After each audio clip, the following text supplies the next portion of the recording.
পর্যন্ত বলতে হয় কোর্টে গিয়ে মাই লর্ড বলতে হয়। কেন মাই লর্ড? মাই লর্ড কারা? আমার দেশে মাই লর্ড কারা?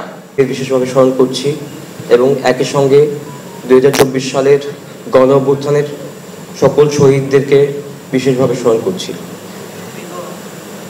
তো আমরা গত 5 আগস্টে একটা ইতিহাসের সাক্ষী হয়েছি, যে ইতিহাসের সঙ্গে সরাসরি আমি নিজেও যুক্ত ছিলাম, আরও এখানে যারা আছে সকলেই যুক্ত ছিলেন। একটা ইতিহাসের কথা বলতে চাই। 2024-এর 8 জুলাইয়ের কথা। আমার এখনো মনে পড়ছে, বিএম কলেজে আমরা তখন বসেছিলাম কবি চত্বরে, কবি জীবনানন্দ দাশ চত্বরে। এই জন্যই বলছে ব্যাপারটা, এটা একটা ইতিহাস।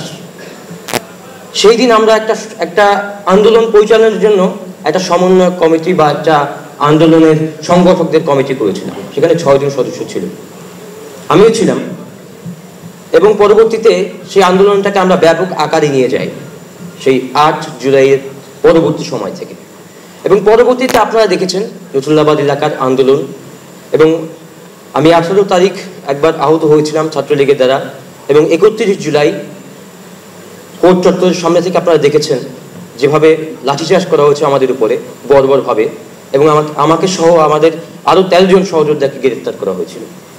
এই ইতিহাসগুলো আমাদের মনে রাখতে হবে, মনে রাখা দরকার। ইতিহাস ভুলে গেলে আমাদের জন্য বিপদ। এবং আমি একটা বিষয় বলতে চাই, এখন এই যে আমাদের অভ্যুত্থান হলো, একটা ফ্যাসিস্ট রেজিমকে আমরা পতন করলাম, আমাদের একটা উদ্দেশ্য নিয়ে আমরা পতন করেছি। সাধারণ ছাত্র এবং জনতা, এখানে ছাত্র, শ্রমিক, জনতা, সাধারণ মানুষরা সকলে ছিল বলেই ছাত্ররা এই আন্দোলনে সফল হতে পেরেছে। এখানে যে অভিভাবকটা আছে তারা প্রত্যেকে সহযোগিতা করেছে। আমি বলতে পারি আমার বাবা মা আমাকে সহযোগিতা করেছে।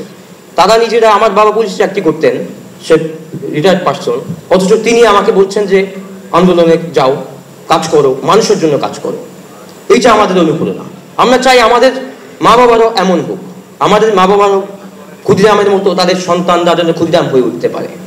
মা বাবা যদি ভালো হয়, মা বাবা যদি সাহসী হয়, জাহানার ইমামের মতো যদি হয়, তাহলে সেই সন্তান, সেই পরিবার থেকে শহীদ জমির মতো যোদ্ধারা বের হবে, নইলে সেখান থেকে আসলে যোদ্ধারা বের হবে। আমি বলতে চাই, এখন এই যে অভ্যুত্থান হলো, এখন একটা সংস্কার প্রয়োজন, রাজনৈতিক এবং অর্থনৈতিক সংস্কার। শুধু অর্থনৈতিক সংস্কার বা রাজনৈতিক যে কোনো আলাদা করে সংস্কার করলে হবে না। রাজনৈতিক এবং অর্থনৈতিক একটা সংস্কার, পুরো পাল্টা একটা, এখন যে অর্থনৈতিক ব্যবস্থা বা এখন যে রাজনৈতিক ব্যবস্থা, এটাকে পুরো পাল্টে দিতে হবে। এবং এই যে সংবিধান আছে, সংবিধানের মধ্যে এখন পর্যন্ত কলোনিয়াল যে আইনগুলো, সেগুলো এখন পর্যন্ত আছে। এখন পর্যন্ত বলতে হয় কোর্টে গিয়ে মাই লর্ড বলতে হয়। কেন মাই লর্ড? মাই লর্ড কারা? আমার দেশে মাই লর্ড কারা? মাই লর্ড কেন? এখন ইংরেজরা আছে নাকি? এই দেশে ইংরেজরা শাসন করে? এই দেশ ইংরেজের দেশ না।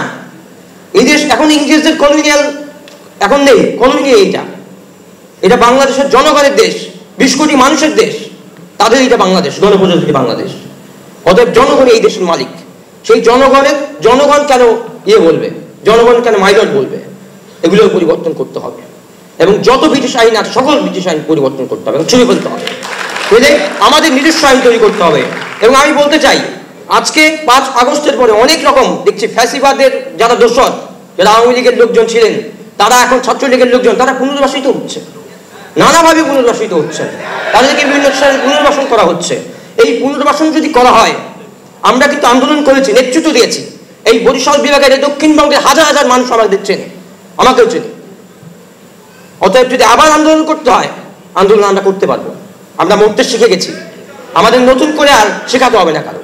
অতএব আমি স্পষ্ট করে বলে দিতে চাই যে ফ্যাসিবাদের দোষর যারা আছে, তাদেরকে অবশ্যই তাদেরকে চিহ্নিত করতে হবে এবং সকলের বিচার করতে হবে। পাশাপাশি সংস্কারের পাশাপাশি দেশে এখন একটা সংকট যাচ্ছে, বিভিন্ন আন্তর্জাতিক ষড়যন্ত্র চলছে। আমি বলতে চাই, এখন ক্ষুদ্র ক্ষুদ্র যে আন্দোলন, সেই আন্দোলনগুলো আপনারা বন্ধ করে, নিজেদের মধ্যে মতনৈক্য বন্ধ করে আপনারা এখন এই কোর্টকে একটা চেষ্টা করেন।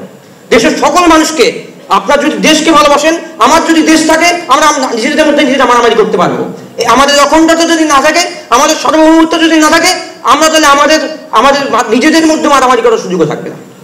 অতএব আমাদের টিকে থাকার জন্য, সবার টিকে থাকার জন্য, এই দেশে থাকার জন্য, আমার জন্মভূমিতে থাকার জন্য, মাতৃভূমিতে থাকার জন্য আমাদেরকে একতাবদ্ধ হতে হবে। একতাবদ্ধ হওয়া ছাড়া কোনো বিকল্প নেই। যে দল করি, যে যে চিন্তা করি সেই জায়গা থেকে আমাদের ঐক্যবদ্ধ হতে হবে বাংলাদেশের স্বার্থে। তো একটা কথাই বলতে চাই, মাতৃভূমি অথবা মৃত্যু। ইনকিলাব জিন্দাবাদ।